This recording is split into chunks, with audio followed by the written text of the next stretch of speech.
Hi, welcome to Now Television from my kitchen. I'm trying to get the angle of the light there in the back to not, it's hard. Anyways, I realized I didn't read the Veterans poem on Veterans Day because I forgot. I was too busy thinking about the fact that I lost the camera. And the weather outside it didn't work. So anyways, I'm going to record it now. For you guys, I'm just going to recite it. For my grandparents, and all the veterans on this, and all Remembrance Days. Looking in their eyes and understanding what I'd seen, the veterans that they were, scarred from the wars before me, never coming back from the damage they did see.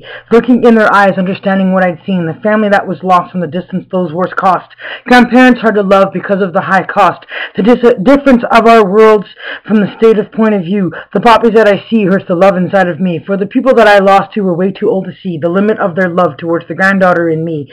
I lifted them on high for what it is they meant to me. When they looked inside my eyes, it was that love they didn't see. When I was growing up around the silence of disease, the damage those wars cost for so many families, as I wipe away the tears for the words they'll never hear, as I remember my love for them through the eyes of innocence, and remember what they shared, and who I fight to be from here, for looking in their eyes and understanding what I'd seen, the veterans that they were from the wars before me. The families that were lost from the distance those wars cost, as I learned to say goodbye knowing what their love did cost, while still inside remember what it is they meant to me from the distance of our worlds and the states of point of view, and how the poppies that I see will always hurt the little girl inside of me. I think I need to recite that a little bit more often. Anyways, there it is. Right, so it's done, it's recorded. Now you know what it sounds like. So that's it, and I've got another piece called Downfalls. Instead of doing two separate videos, I guess I'll just record them on one. I guess that's what... I don't want to do that. That's so annoying when I do that. See, I do that whole geek thing. My hair's all back, and I feel like really nerdy. So, anyways, I'm going to do this Downfalls thing. So, Downfalls.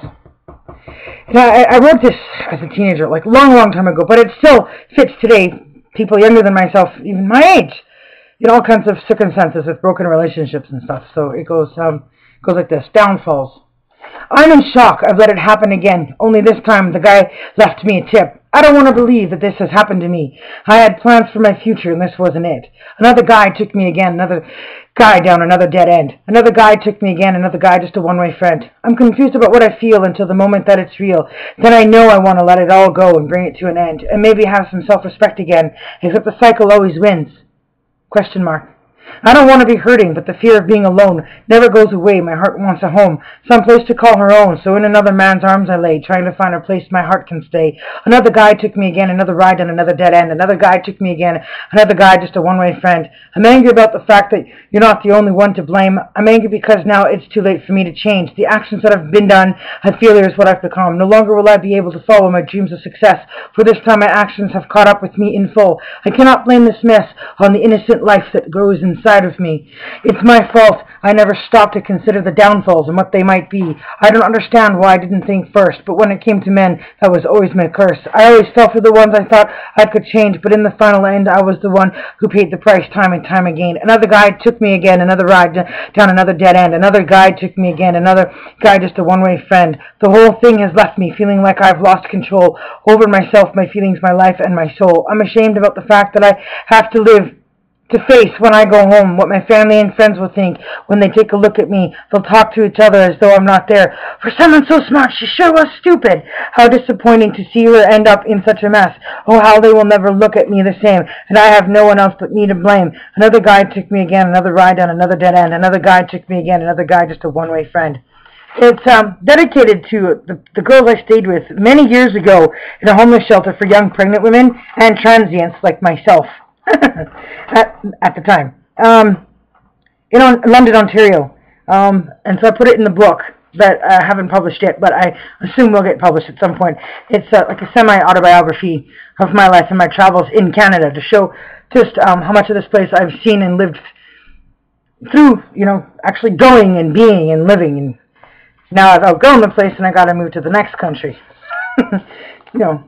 Anyways, yeah, so now that I have a baby that it was unplanned and unwanted, I actually fit the category for the girls that poem's about.